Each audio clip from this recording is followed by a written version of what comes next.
अरे वा, भारी आहे. ऑनलाईन कवायत करणार तुम्ही? ओके. तिरंगा सॉन्ग योद्धा मूवी. हो का? योद्धा मूवी हा कुठला मूवी आहे? कोणाचा आहे? मी नाही बघितलेला हा तिरंगा सॉन्ग. कोणाचा आहे हा? जुना पिक्चर आहे का कुठला तरी, ब्लॅक अँड व्हाईट?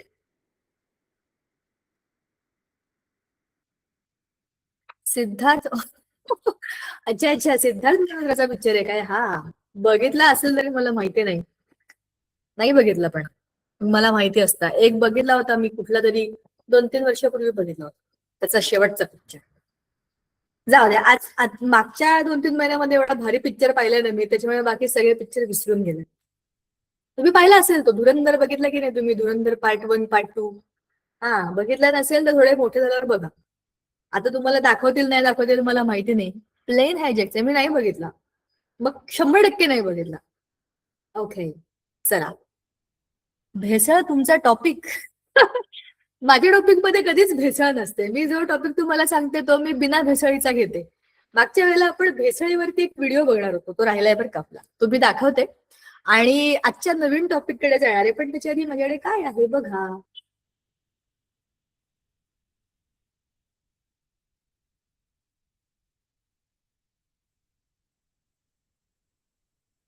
काय आहे? काय वाटतंय?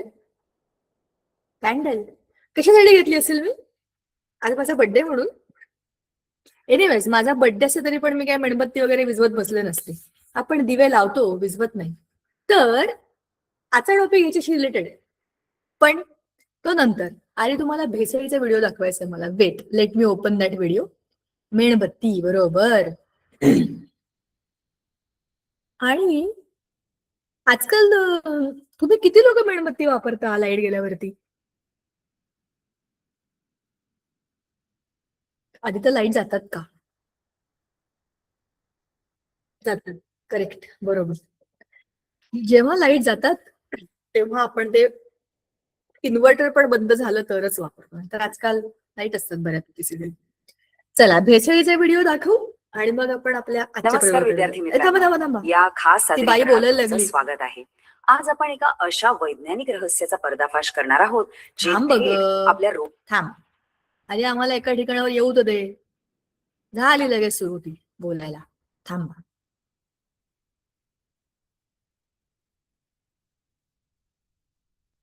चला विद्यार्थी मित्रांनो, आता आपण हा व्हिडिओ बघूया. नमस्कार विद्यार्थी मित्रांनो, या खास सादरीकरणात तुमचं स्वागत आहे. आज आपण एका अशा वैज्ञानिक रहस्याचा पर्दाफाश करणार आहोत जे थेट आपल्या रोजच्या जेवणाच्या ताटाशी जोडलेलं आहे. इयत्ता 8वीच्या विज्ञानात तुम्ही याबद्दल नक्कीच वाचलं असेल, पण आज आपण नुसतं वाचणार नाही आहोत, तर प्रत्यक्ष एका फूड डिटेक्टिव्ह म्हणजेच अन्न गुप्तहेराच्या भूमिकेत शिरणार आहोत. चला तर मग कामाला लागूया. आता सर्वात पहिला आणि महत्वाचा प्रश्न, आपण जे अन्न अगदी चवीने रोज खातो ते खरोखरच 100% शुद्ध आहे का? हा साधासा वाटणारा प्रश्नच आपल्याला एका गुप्तहेराच्या भूमिकेत घेऊन जातो. कारण आजूबाजूला दडलेले सत्य शोधून काढणं आणि आपण काय खातोय याबद्दल जागरूक असणं ही आजच्या काळाची सर्वात मोठी गरज बनली आहे. तर हा नेमका प्रकार आहे तरी काय? यालाच विज्ञानाच्या भाषेत अन्नातील भेसळ किंवा फूड अडल्ट्रेशन असं म्हणतात. सोप्या भाषेत सांगायचं तर अन्नातून चांगले आणि महत्वाचे पोषक घटक सखत चोरून घ्यायचे किंवा नफा वाढवण्यासाठी त्यात अतिशय कमी दर्जाचे, स्वस्थ आणि आरोग्याला हानिकारक असणारे बाहेरील पदार्थ लपवून मिसळायचे. हा एक प्रकारचा गुन्हाच आहे. आणि हे जे वाईट पदार्थ अन्नात मिसळले जातात ना, त्यांना आपण भेसळयुक्त पदार्थ किंवा अडल्ट्रन्स म्हणतो. आता प्रत्येक गुप्तहेराला गुन्ह्यामागचा हेतू म्हणजेच मोटिव्ह माहीत असायलाच हवा, बरोबर? अन्नात भेसळ का केली जाते याचं सर्वात मोठं कारण म्हणजे अगदी बरोबर ओळखलं, पैशांचा लोभ.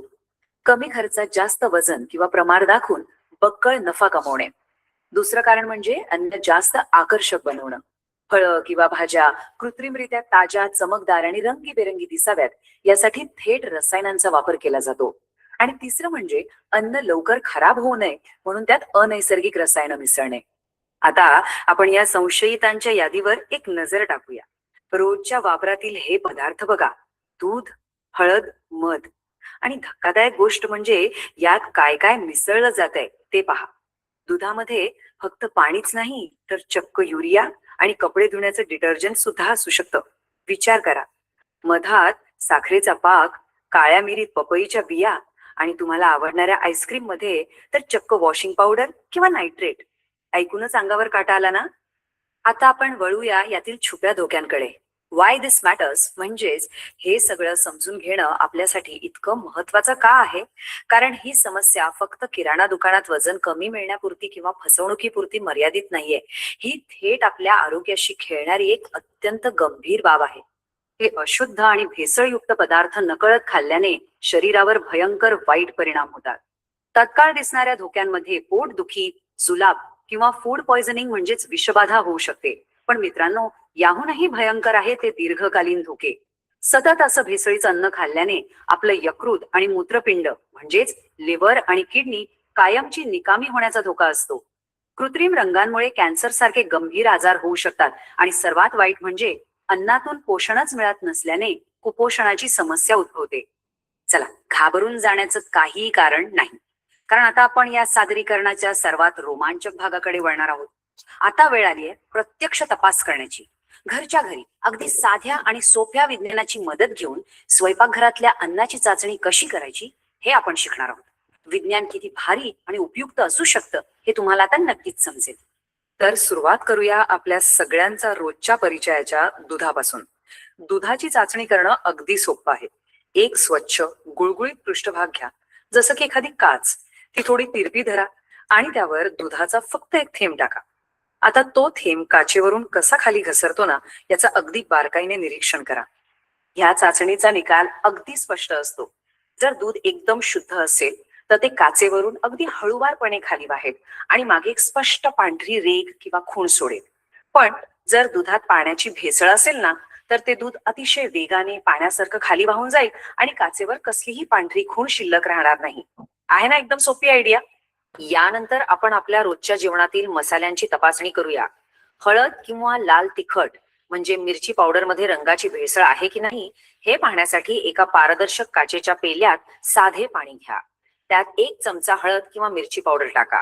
मिश्रणाला हलकच ढवळा आणि पाण्याचा रंग कसा बदलतोय ते पहा. इथे एक गोष्ट लक्षात घ्या. जर मसाला नैसर्गिक आणि शुद्ध असेल तर पावडर हळूहळू पाण्याच्या तळाशी जाऊन बसेल आणि पाण्याचा रंग नैसर्गिक राहील. पण जर त्यात रसायनांची किंवा कृत्रिम रंगांची भेसळ केलेली असेल तर पाण्याचा रंग एका सेकंदात भडक लाल किंवा गडद पिवळा होऊन जाईल. रसायनांचा रंग लगेच पाण्यात पसरतो. चला, आता काळ्या मिरीकडे वळूया. काळ्या मिरीतील भेसळ ओळखणे तर त्याहूनही सोपे आहे. यासाठी पुन्हा एकदा पाण्याचा एक पेरा घ्या आणि त्यात काळ्या मिरीचे काही दाणे टाका. काही सेकंड वाट पहा आणि ते दाणे पाण्यात कुठे स्थिरावतात यावर तुमची गुप्त हेराची नजर ठेवा. इथे आपलं भौतिकशास्त्र आणि गुरुत्वाकर्षणाचा नियम कसा मस्त काम करतो ते पहा. शुद्ध काळी मिरी ही वजनाने जड असते, त्यामुळे ती थेट पाण्याच्या तळाशी जाऊन बसते. पण भेसळ म्हणून वापरल्या जाणाऱ्या पपईच्या बिया वजनाने एकदम हलके असतात, त्यामुळे त्या पाण्याच्या पृष्ठभागावर सहज तरंगत राहतात. चोरी लगेच पकडली जाते. आपल्या आजच्या या फॉरेन्सिक तपासणीतील शेवटची चाचणी मधाची आहे. मधात पाण्याची किंवा साखरेच्या पाकाची भेसळ आहे का हे पाहण्यासाठी एका पेल्यात साधं पाणी घ्या. त्या पाण्यात मधाचा फक्त एक थेंब टाका आणि हा मध पाण्याशी कसा रिॲक्ट होतो याचं निरीक्षण करा. बघा, शुद्ध मध हा अतिशय घट्ट आणि दाट असतो, त्यामुळे तो पाण्यात लगेच न विरघळता असा थेट पाण्याच्या तळाशी जाऊन बसतो. याउलट जर मधात साखरेचा किंवा गुळाचा पाक मिसळलेला असेल तर तो तळाशी पोहोचण्याआधीच पाण्यात लगेच विरघळून जाईल. आता बघा, घरच्या घरी केल्या जाणाऱ्या या साध्या चाचण्या नक्कीच खूप भारी आणि उपयुक्त आहेत. पण तुम्हाला हे माहित असणंही तितकंच महत्वाचं आहे की राष्ट्रीय स्तरावर अन्नाचं रक्षण करणाऱ्या काही अधिकृत सरकारी संस्था आहेत. भारतात FSSAI म्हणजेच अन्न सुरक्षा आणि मानके प्राधिकरण ही संस्था अन्नाची गुणवत्ता तपासण्याचं आणि भेसळीवर बंदी घालण्याचं काम करते. तसेच चांगल्या दर्जाच्या उत्पादनांसाठी AG मार्क हे विश्वासार्ह चिन्ह वापरलं जातं. हे आपले खरे हिरोज आहेत. चला तर मग आपण सर्वांनी एक जागरूक आणि स्मार्ट ग्राहक कसं बनायचं ते पाहूया. कोणतीही वस्तू विकत घेताना त्याच्या पॅकिंगवर FSSI किंवा एजमार्कचं चिन्ह नेहमी शोधा. अन्न पदार्थ खरेदी करण्यापूर्वी त्याची बेस्ट बिफोर किंवा एक्सपायरी डेट म्हणजेच वापरण्याची अंतिम तारीख पाहण्याची सवय नक्की ठेवा. आणि सर्वात महत्वाचं, उघड्यावर मिळणारे आणि अतिशय भडक रंगाचे अन्नपदार्थ खाणं नेहमी टाळा. विज्ञानाची ही साधी, सोपी पण अत्यंत प्रभावी तत्वे समजून घेऊन प्रत्येक विद्यार्थी स्वतःचं आणि कुटुंबाचं आरोग्य सुरक्षित ठेवण्यासाठी सक्षम बनू शकतो. हे विशेष आणि माहितीपूर्ण सादरीकरण दीपिका दीक्षित तांबेकर यांनी संकलित केले आहे. नेहमी जिज्ञासू रहा आणि सुरक्षित रहा. तर मग मित्रांनो, आज स्वयंपाकघरात शिरल्यावर सर्वात आधी कोणत्या अन्नपदार्थाची चाचणी केली जाणार आहे? नक्की विचार करा आणि शोध घ्या. येस. हे सगळं आपण मागच्या आठवड्यामध्ये केलंय. सो आज आपण त्याचं रिव्हिजन केलं, बरोबर.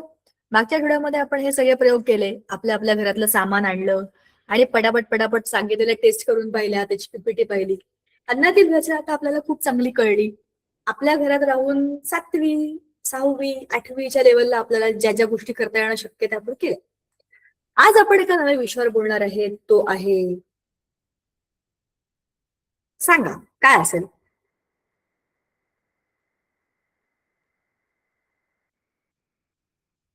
टाईप करू शकता.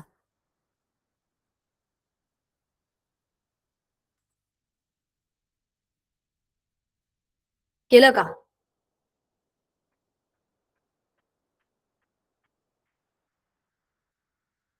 बर. आज आपण बोलणार आहे तो विषय आहे हीट, म्हणजे उष्णता. उष्णता म्हणजे काय? काय वाटतं तुम्हाला उष्णता म्हणजे काय?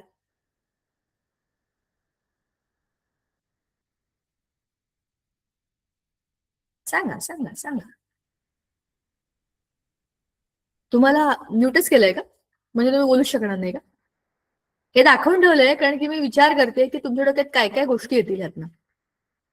मेणबत्ती, जसं तुम्हाला मगाशीच आपण बोललो की जेव्हा लाईट जातात त्यावेळेला आपण मेणबत्ती लावतो आणि त्याच्यामधनं काय बरं म्हणतो, उजेड पडतो. उजेड पडतो. पण फक्त उजेड पडतो काय? आणखीन काय काय होतं सांगा. आता प्रश्न बदललाय मी. आपण मेणबत्ती लावतो, उजेड पडतो, अंधारात आपल्याला गोष्टी दिसायला लागतात, पण अजून काय काय बदल होतात मेणबत्तीमध्ये? प्रश्न आणखीन सोपा गेला आता. आता विचार करून सांगा काय काय बदल होतात मेणबत्तीमध्ये. टाईप करा, मी वाचते.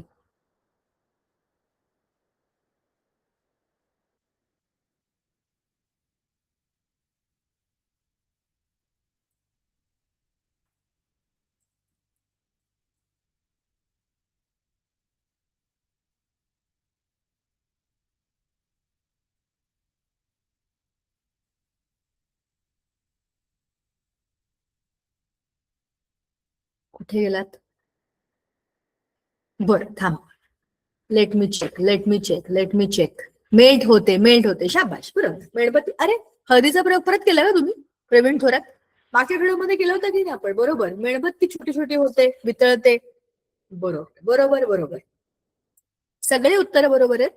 मेणबत्ती वितळते, मेण खाली खाली यायला लागतं, त्याचा असं कोपऱ्या कोपऱ्यावरती असा एक थर जमा होतो, मेणबत्ती छोटी छोटी होत जाते आणि आपल्याला चटका पण बसतो.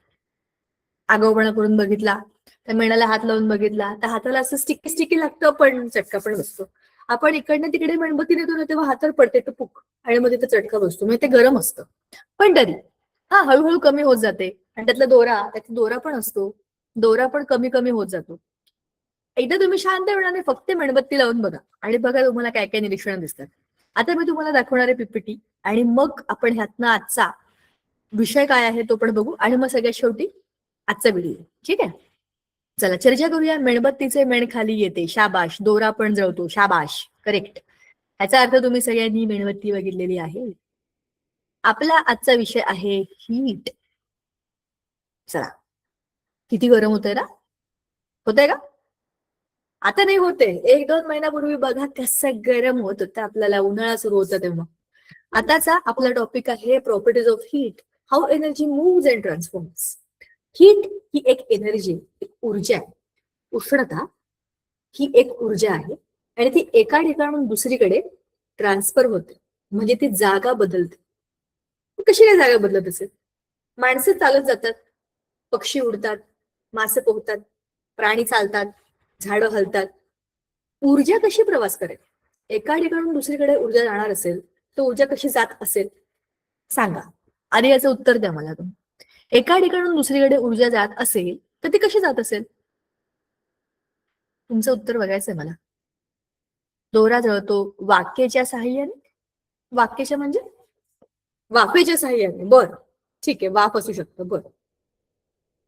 उन्हाची हीट. बरोबर. चांगला. त्यात मी तुम्हाला एक प्रश्न विचारते. उन्ह म्हणजे उन्हाळा. उन्हातला कडक एखादा दुपारची वेळ आपण समजूया. आपण इथे पृथ्वीवर बसलोय, पण सूर्य तिकडे आहे. आपल्या ग्रहाचा क्रमांक आहे 3 सूर्यापासून. एवढ्या लांब त्याची गरमी कशी काय येते? तो तिकडे गरम आहे, तापत बसलोय, त्याचं डोकं फिरलंय आणि तो खूप चिडलाय. कोण? सूर्यमामा. पण तिथली उष्णता आपल्यापर्यंत येते कशी? एका टोकाकडून दुसरीकडे. एका टोकाकडून दुसरीकडे. आपण एका टोकाला आहे, तो दुसऱ्या टोकाला आहे, तिकडनं इकडे आहे. कोण आणतंय ती उष्णता? सूर्याची उष्णता कशी काय आली? विचार करा. हा, सूर्याची उष्णता खूप आहे, बरोबर आहे ना, पण सूर्याच्या पृष्ठभागावरती खूप जास्त बॉम्ब पण फुटतात. मोठे मोठे बॉम्ब फुटतात, हायड्रोजन बॉम्ब्स. पण त्याचा आवाज येत नाही आपल्याला. मग ऊन कसं काय येतं आणि गरम कसं काय लागतं? एअर. मग पृथ्वीच्या आणि सूर्याच्या मध्ये हवा आहे असं वाटतं तुम्हाला? हीट जास्त असते, मान्य. पण पृथ्वीच्या आणि सूर्याच्या मध्ये हवा आहे. मग तुम्ही हवेमंद का म्हणताय मला? Sound cannot travel in space. बरोबर. Then why heat can travel in the space? हवेतील धुळीकण. हवा कुठे आहे? रेडिएशन. करेक्ट. बरोबर. सूर्य कसा बनला त्याची गोष्ट आहे. बरं. नाही, मी हे विचारते, सूर्य कसा बनला ठीक आहे, सूर्य जसा बनला तसा बनला. तो ऑलरेडी चिडलाय, तो ऑलरेडी पेटलाय, तो ऑलरेडी गरम आहे. पण त्याच्या इकडची हीट आपल्याकडे कशी येते एवढ्या लांब? आवाज तर येत नाही, पण हीट येते. कारण under atmosphere air is present. पण एअर ऍटमॉस्फिअर अर्थच्या आजूबाजूला आहे. अर्थच्या आजूबाजूचा ऍटमॉस्फिअर आणि सर ह्याच्यामध्ये पण खूप मोठी निर्वात पोकळी आहे, व्हॅक्युम है ना. मग त्याच्यामधनं हीट कशी येते? त्याचं उत्तर रेडिएशन. हे सगळे मुद्दे बोलू आपण आता एक एक करून. हे प्रश्न तुम्हाला काय विचारून ठेवलेत? डोक्यात ट्यूब पेटायला पाहिजे म्हणून. बघा आता, उष्णता एका ठिकाणून दुसरीकडे प्रवास करते. जसं मी तुम्हाला मेणबत्तीचं सांगितलं आता उदाहरण. उष्णता इथे वरती, ती एका टोकावरून खाली खाली खाली खाली खाली जाणार, प्रवास करणार. म्हणजे काय होणार? उष्णतेचाच प्रवास आहे की नाही. आताही मी तुम्हाला मेणबत्ती पेटवून दाखवू शकते, पण चटका मलाच बसेल, त्याच्यामुळे मी करणार नाही तसं. कारण तुम्हाला सगळ्यांना माहिती आहेत ना काय होतं. इथे ऑलरेडी वितळलेलं मेण असं इकडे कोपऱ्या कोपऱ्यावर थोडंसं काय असं आहे. हे वितळणार आहे. इकडे पण लागलंय कसं टिब्बू चिटकलंय. हे वितळलेलं मेण. ह्या उष्णतेमुळे इथल्या ही जी जी काय त्याची फ्लेम आहे, हा दोरा, हा पेटल्यामुळे इथलं जे काही मेण आहे ते वितळतं. नाही तर ते सॉलिड फॉर्म मध्ये, म्हणजे ते घट्ट आहे, पण त्याला गरम केलं की ते वितळतं. असं आपल्या घरामध्ये तूप पण असतं. अदरवाईज ते घट्ट असतं. वाटेत काढलं, उन्हात ठेवलं की ते वितळतं. नाही तर ते घट्ट असतं. गरमी आली की ते वितळाली. म्हणजे काही पदार्थ असे असतात की ते सहजासहजी त्यांच्या त्यांच्या मूळ स्टेटमध्ये सॉलिड असतात, पण त्यांना गरमी जवळ नेलं की ते वितळतात. बरोबर. म्हणजे एनर्जी त्यांच्यामध्ये प्रवेश करते. हीट एनर्जी त्यांच्यामध्ये जाते, त्याच्यामधल्या मॉलिक्युल्सला आणि ऍटम्सला लांब करते. सॉलिड्सचे ऍटम्स मॉलिक्युल्स एकमेकांना घट्ट चिटकून बसलेले असतात. पण ते जेव्हा लिक्विड मध्ये जातात तेव्हा त्यांच्यातलं अंतर थोडंसं वाढतं. अंतर वाढलं म्हणजे काय झालं? एक्सपान्शन झालं. आणि म्हणजेच काय झालं? सॉलिडचं लिक्विड कन्व्हर्जन झालं. मग कंडक्शन, कन्व्हेक्शन, रेडिएशन या 3 पद्धतीमधनं हीट एनर्जी एका सबस्टन्स कडून दुसऱ्या सबस्टन्सकडे जाते. बघा, खाली एक मस्त गोष्ट दिलेली आहे. पृथ्वीवरचं आतापर्यंतचं सगळ्यात जास्त टेम्परेचर आहे 56.7 डिग्री सेल्सिअस. कॅलिफोर्नियामध्ये, डेथ व्हॅलीमध्ये. ह्याच्या एवढं टेम्परेचर तर आपल्याकडे भारतात असेल उन्हाळ्यामध्ये, हो की नाही? ते पण त्या काय बरं म्हणतात, राजस्थान वगैरे साईडला जाऊन बघायचं. मरणाची गरमी असते तिकडे. वरती ऊन, खाली पाणी नाही, मध्ये वाळवंट, अशा सगळ्या भयंकर याच्यामध्ये किती गरम होतं. सगळं वातावरणच तापलेलं असतं, हवा पण तापलेली असते. पण हायेस्ट टेम्परेचर पृथ्वीवरचं 56 डिग्री म्हणजे बघा जवळपास 60 डिग्रीच्या जवळ चाललोय आपण. डेंजरस आहे ना. कसं होईल आपलं? 60 डिग्री एवढं गरम पाणी असतं का आपल्या आंघोळीचं? विचार करून बघा किती गरम पाणी आपण अंगावर घेतो. आपल्या बॉडीचं टेम्परेचर 36 डिग्री 37 डिग्रीच्या आसपास आहे.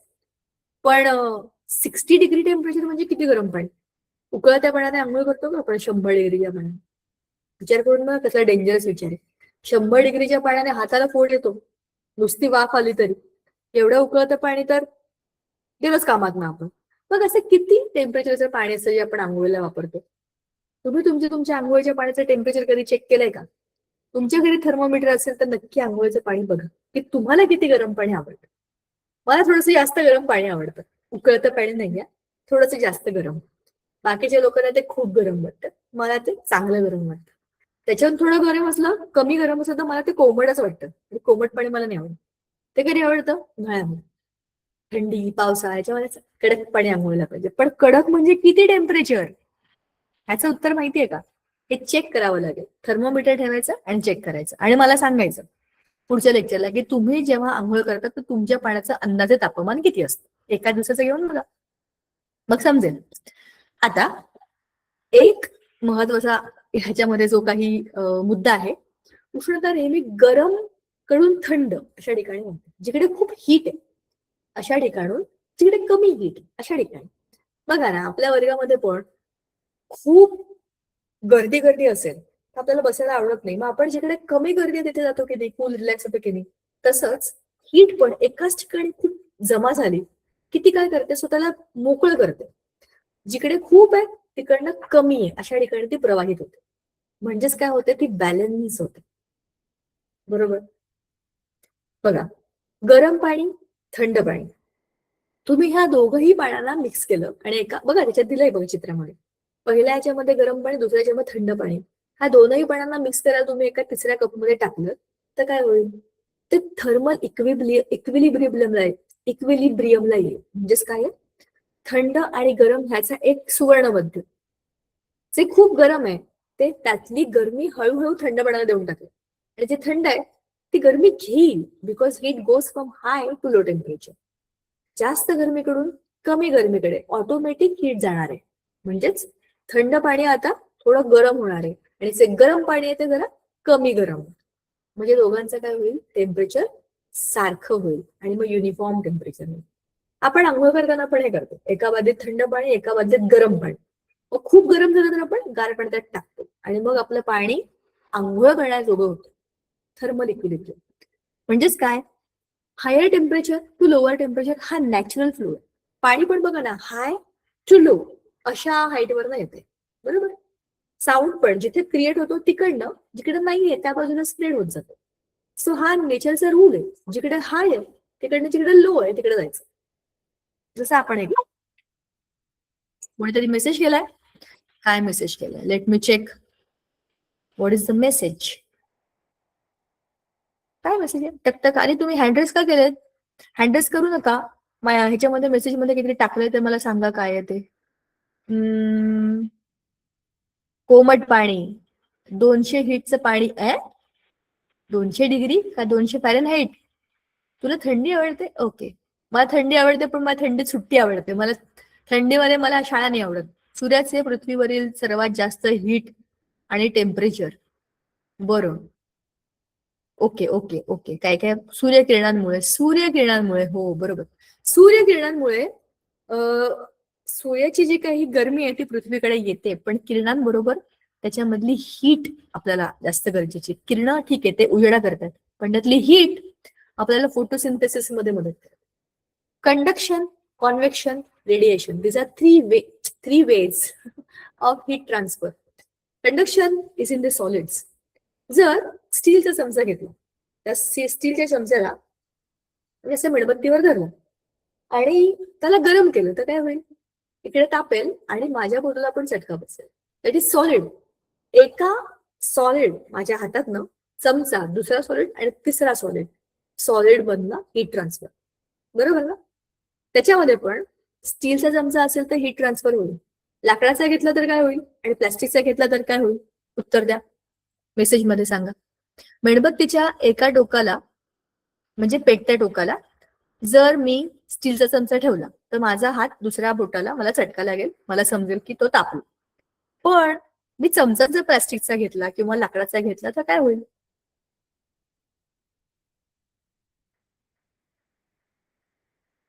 No heat transfer from plastic. बरोबर आहे. प्लास्टिक मधून हीट ट्रान्सफर होणार नाही, उलट तेच वितळून जाईल. आणि लाकडाचं काय होईल?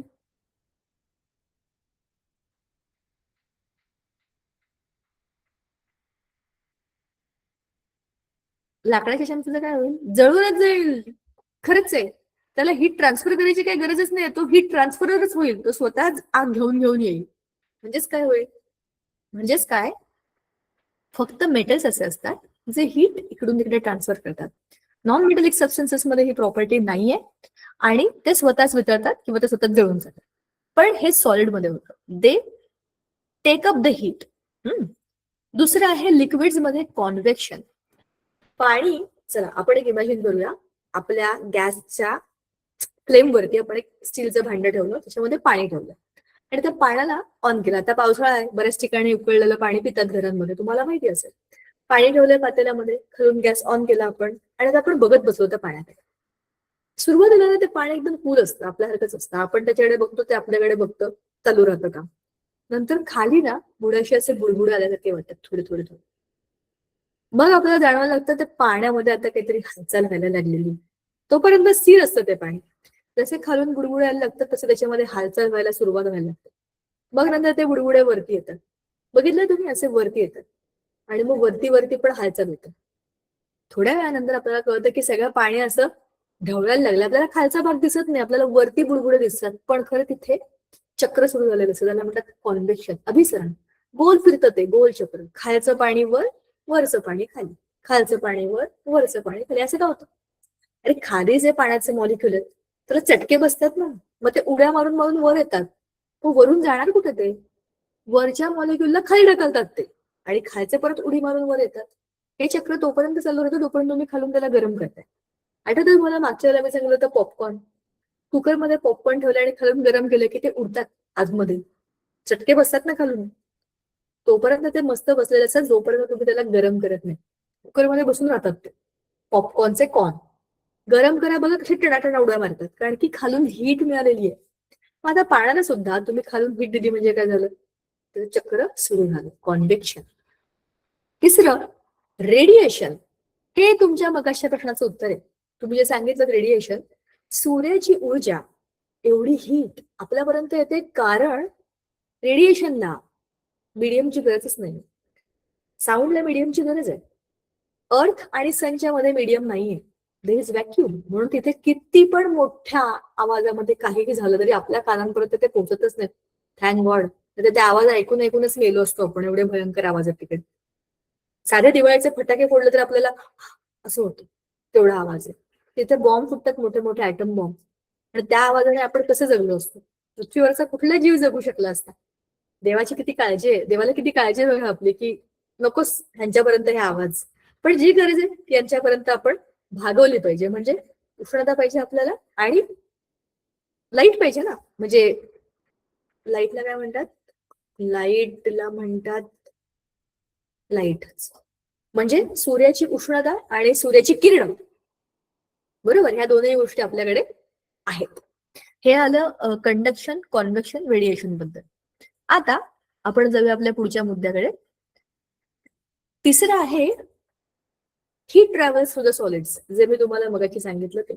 आणि इथे खूप मस्त इंटरेस्टिंग एक्सपेरिमेंट आहे, हा तुम्ही करा, तरी स्वतः करून बघा.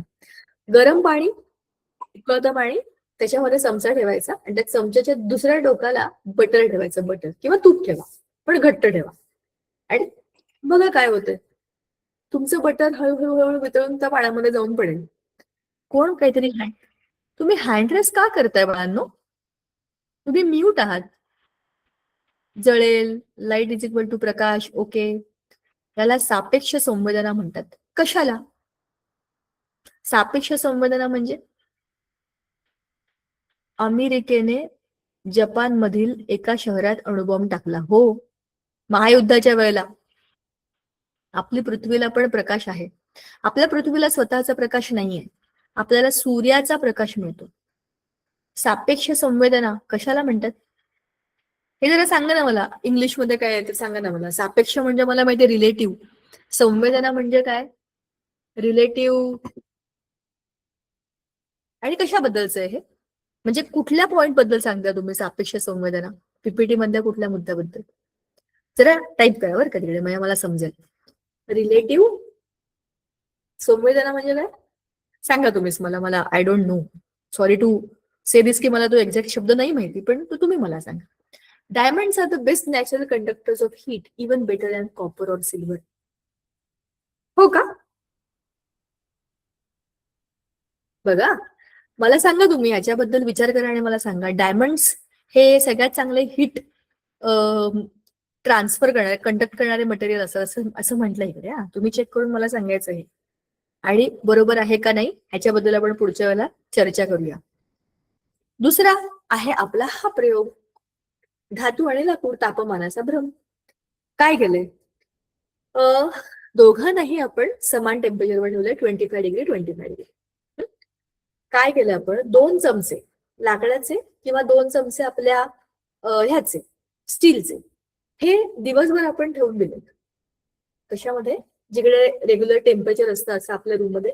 समजा माझा हॉल आहे, इथे चांगली गरमी असते, तर इथे या कोपऱ्यामध्ये मी 2 चमचे ठेवतो, 2 स्टीलचे 2 लाकडाचे. तर मला त्याला ऑब्झर्व करायचंय, थोडा वेळ मला द्यावा लागेल त्याच्यासाठी. आणि मग त्याच्यानंतर मला येऊन चेक करावं लागेल की रेग्युलर टेम्परेचर मध्ये सुद्धा धातूचे आणि लाकडाचे असे 2 चमचे मला काय निरीक्षण दाखवतात.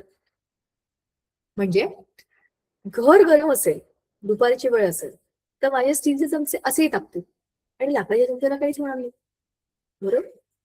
ते गरम होणार नाही, त्याच्यामध्ये गरमी गेली तरी पण ते मला चटका नाही लावणार, मला गरम लावणार नाहीत की हे मी तापलं. पण स्टीलचे चमचे तसं नाही. अशी अल्युमिनियमची भांडी, लोखंडाच्या वस्तू, हे सगळे धातू आहेत. हे कशाला? आपल्याच कानातल्या गळ्यातल्या वस्तू बघा, तुमच्या गळ्यात चेन असेल किंवा कानातलं बघा, आणि तुम्ही गरम वस्तू जवळ काम केलं, खूप वेळ गॅस जवळ काम केलं, तुमच्या आईला विचारून बघा हा अनुभव. असं वाकून काय बरं म्हणतात त्या शेकोटी जवळ किंवा चुली जवळ किंवा गॅस जवळ खूप वेळ असं वाकून काम केलं आणि असं झालं ना की गळ्यातलं असं चटकन इथे चटका बसतो. का बरं? गळ्यातलं जे काही असतं धातूचं मग ते काही असू दे, चांदी सोनं वगैरे, तर ते तापतं आणि ते आपल्याला चटका लावतं. इकडे आपल्याला कळतं शी हे गरम झालंय. कारण काय? ते धातूच आहे, आणि धातू उष्णता घेतात, ते उष्णतेचे सुवाहक आहेत, गुड कंडक्टर्स ऑफ हीट. बरोबर आहे? आता अभिसरण जे मगाशी आपण बघितलं, ते एका ठिकाणून दुसरीकडे गोल फिरणं. Heat in liquids and gases. गॅसेसमध्ये पण असं होतं, पण गॅसेसमध्ये रेडिएशन ह्या एका पद्धतीने सुद्धा ऍक्च्युली गॅसेस पेक्षा व्हॅक्युम मध्ये रेडिएशन, आणि गॅसेसचे पण पार्टिकल्स असे गोल फिरून सगळे युनिफॉर्मली तापतात. कसं? एक रूम आहे आणि त्याच्यामध्ये हवा आहे, तर हवेमध्ये तर उष्णता जाहीर करणारच. त्या रूमला तापवलं तर बघा, हा आपल्याला अनुभव उन्हाळ्यामध्ये येतो. समजा तुमच्या घराची एक रूम ही काय बरोबर आपण पूर्वेकडे, तर सकाळी ती पूर्ण रूम तापतो, कारण त्या उष्णतेमुळे आतल्या रूम मध्ये असलेली जी काही आपल्या काय बरं म्हणू रचना आहे, घरातली हवा आहे, जे काही सॉलिड्स आहेत जे काही, ते सगळे तापतात, आणि त्याच्यामुळे काय होतं, आतली हवा पण तापते. बरोबर ना? सो ह्याचा अर्थ काय आहे की हवा उष्णता सॉलिड मधनं आतल्या गॅसेसकडे ट्रान्सफर करते, आणि त्याचे जे पार्टिकल्स आहेत, एअर पार्टिकल्स, ते गरम होतात, पूर्ण रूम गरम होते. बघा, ठीक आहे. आता ह्या पुढच्या चित्राबद्दल बघा आणि तुम्हाला काय कळतंय ते मला सांगा. अरे थांबा एक मिनिट. हा, हे बघा आणि काय कळतंय ते मला सांगा.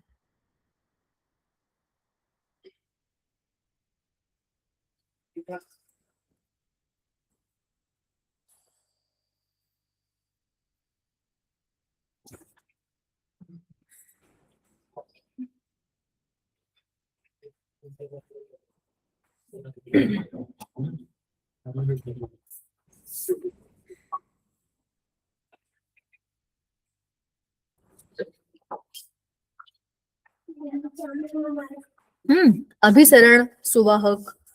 स्टीलच्या चमच्याने हात लावल्यावर हात भाजेल, एक हात थंड पाण्यात टाकून तो कोमट पाण्यात टाकला तर गरम वाटते. बरोबर आहे. करेक्ट. अच्छा याला सापेक्ष संवेदना. थँक्यू, कळलं मला. Relative I don't know. संवेदनाला मला ना आता इंग्लिश शब्द आठवत नाहीये पटकन. पण तुम्ही जे म्हणताय ते बरोबर आहे. एक बादली थंड आणि गरम कम्पेअर करून, सापेक्ष म्हणजे कम्पॅरेटिव्ह. बरोबर आहे.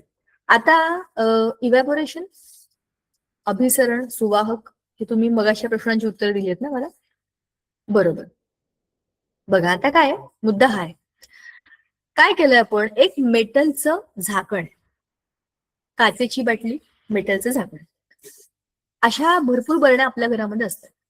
तर त्या बाटलीमध्ये गरम पाणी घातलं आपण आणि याला झाकण पक्क बंद करून ठेवलं. 1-2 मिनिटं पक्क बंद केलं आपण. आता ते झाकण इझिली उघडेल का?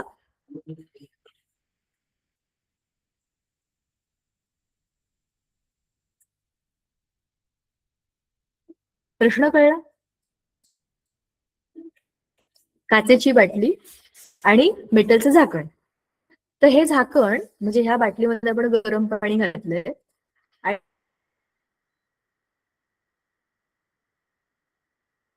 आणि ह्या झाकणाला टाईट बंद केलेलं आहे. तर हे झाकण इझी काय जास्त राहील? म्हणजे उष्णता वाढीचं झाकण घट्ट धरून ठेवते नाही. ओके, चला 2 उदाहरणं बघूया. तुमचा स्टीलचा डब्बा शाळेतला,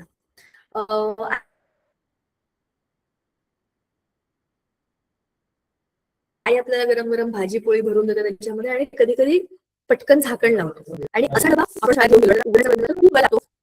पण झाकण उघडत नाही. ह्याचं कारण काय, त्याच्यामध्ये हवा दाबली जाते. बरोबर, ती कोमल थोडा त्याने डबा आणलाच आहे. गुड.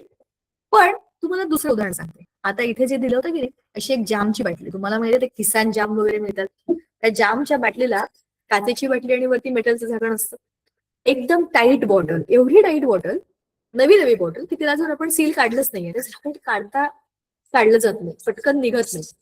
मग त्याच्यामध्ये थोडस त्याला जर गरम पाण्यामध्ये ठेवलं, कशाला, काचेच्या बाटलीला, फोडायची नाही आपल्याला. एवढं पण गरम नाही करायचं की ते मधल्या मध्ये फुटेल.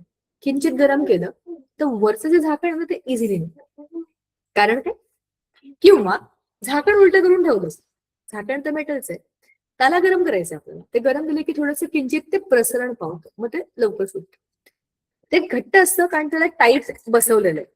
आपण नवी जेव्हा बाटली आणतो छानशी, तेव्हा त्याला पक्क बंद केलेलं असतं की ते लीक होऊ नये, तुटू नये, फुटू नये, त्याच्यात हवा जाऊ नये, त्याला चांगलं प्रिझर्व करून ठेवलेलं असतं. पण आपल्याला आता घरी आणलं त्याला उघडायचंय, असं बंदच ठेवायचं नाही ना. मग ते उघडायचं कसं, उलट करून त्याला गरम पाण्यामध्ये जरा बुडवलं आणि सरळ करून काढलं तर ते इझिली निघतं. कारण काय, ते एक्सपांड होतं. तुम्हाला एक मज्जा सांगू का, माझ्या घरामध्ये काय झालं होतं, 2 वाट्या होत्या. आपण भांडी घासतो की नाही, तर त्याच्यामध्ये जवळपास सारख्या आकाराच्या 2 वाट्या होत्या. तर ती एका वाटीत दुसरी वाटी फसली, ते निघायचं नावच नाही. तिला आपटलं, इकडे आपट, तिकडे मार, हे कर ते कर, ठोकून ठाकून सगळं करून पाहिलं, पण ती मधली वाटी त्या बाहेरच्या वाटीमधून बाहेर पडतच नव्हती. मग काय केलं आम्ही, डोकं लावलं त्याला, ह्याच्यावर ठेवलं, गॅसवर ठेवलं आणि खालच्या वाटीला गरम केलं. पण मजा अशी झाली, दोन्ही वाट्या स्टीलच्या होत्या. खालची गरम झाली तर वरची पण गरम झाली आणि त्या दोघी एकमेकांमध्ये आणखीन पक्क्या बसल्या. याचा अर्थ काय, हिटनं त्याचं काम केलं. जसं अपेक्षित होतं तसं नाही केलं, उलट दोघींना पक्क एकमेकांमध्ये मिक्स करून टाकलं, पक्क बसवून टाकलं. उरली सुरली एअर गॅप पण आता अशी झालीये की ते निघतच नाही. त्या 2ही वाट्या अजूनही तशाच आहेत, आम्ही तशाच वापरतोय, निघतच नाहीयेत त्या. खालच्या वाटीला गरम केलं की वरची पण गरम होते. एवढ्या त्या क्लोजली म्हणजे चिटकून एकमेकांना बसल्या होत्या, स्पेसच नव्हती. आणि त्या धुताना त्याच्यामध्ये हवा अडकली म्हणून चिटकल्या. तर चिटकल्या तर गरम केलं तर आणखी पक्क्या बसल्या, जेव्हा की वरची निघून जायला पाहिजे होती. तर काढणार कसं सांडशीने, दोघींची जी रिम आहे ती सेमच आहे. तर उष्णतेचा असा पण मजेशीर अनुभव तुम्ही घेतला असेल तर मला सांगाल मेसेजमध्ये. ठीक आहे, हे इझिली निघालं आपलं झाकण. आता पुढचा प्रयोग काय बघा. पुढचा प्रयोग आहे हा, एक्सपान्शन इन लिक्विड्स.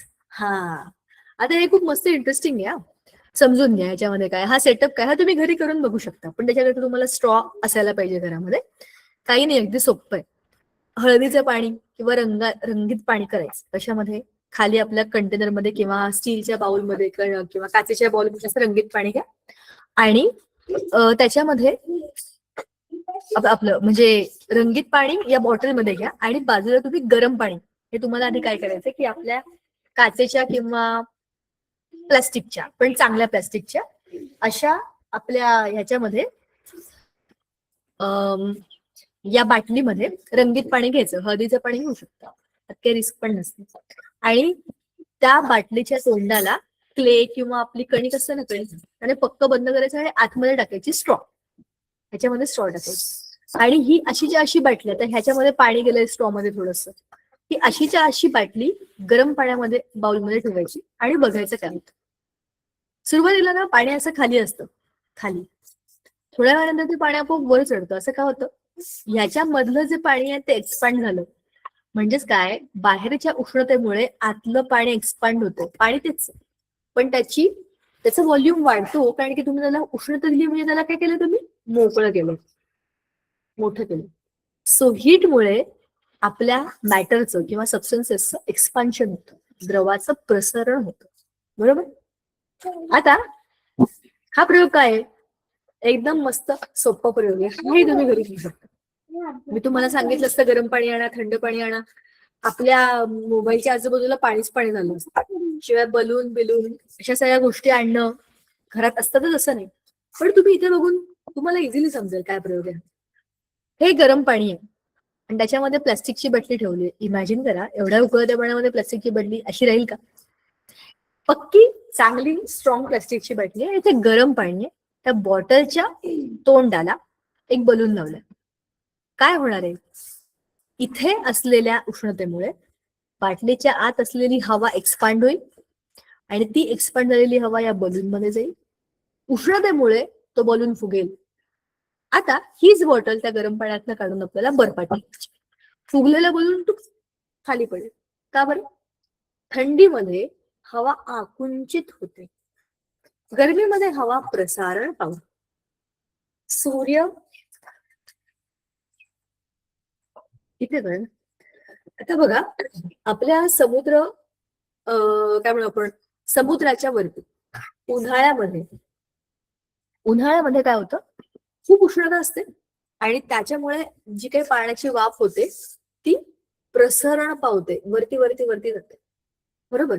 आणि जेव्हा खूप थंडी असते तेव्हा थंडीमध्ये बघा, जिकडे थंडी असते तिथे अशा वाफा वाफा आलेल्या असतात. ते हवेचं आकुंचन आहे, तिथे हवा अशी डेन्स असते. बरोबर की नाही? प्रसरण कुठे होतं? जिथे गरमी असते तिथे लांब लांबपर्यंत जाऊ शकतो. आता आता हे जाऊ द्या. हे सगळे प्रयोग जे आपण आता बोललो हे इथे शॉर्टकटमध्ये. एक काय होतं, मी तुम्हाला सांगितलं होतं, गरम पाण्यामध्ये चमचा ठेवायचा, त्याच्या टोकावरती इथे काय ठेवायचं, बटर किंवा तूप. काय होईल, ते हळूहळू हळूहळू वितळेल आणि खाली येईल, कारण गरम पाण्यामुळे चमचा पण गरम होईल. स्ट्रॉ, कणिक आणि हे पाण्याची लेवल वाढली का बरं?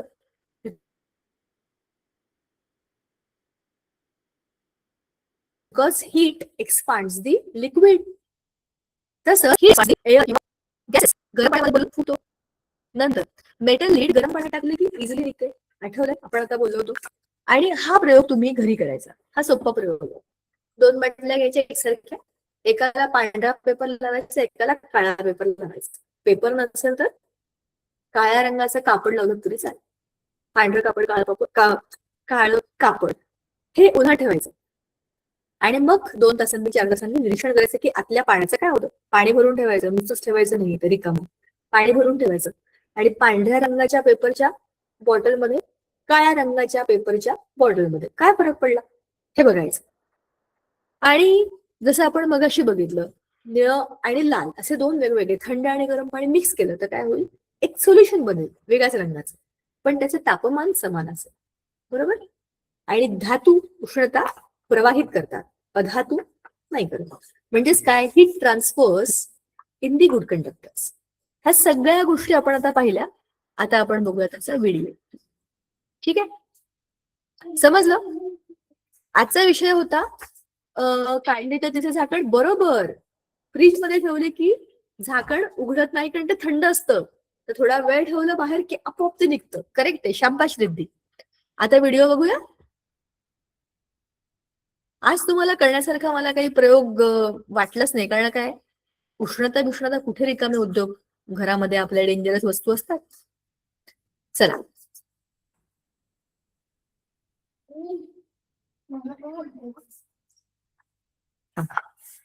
विद्यार्थी मित्र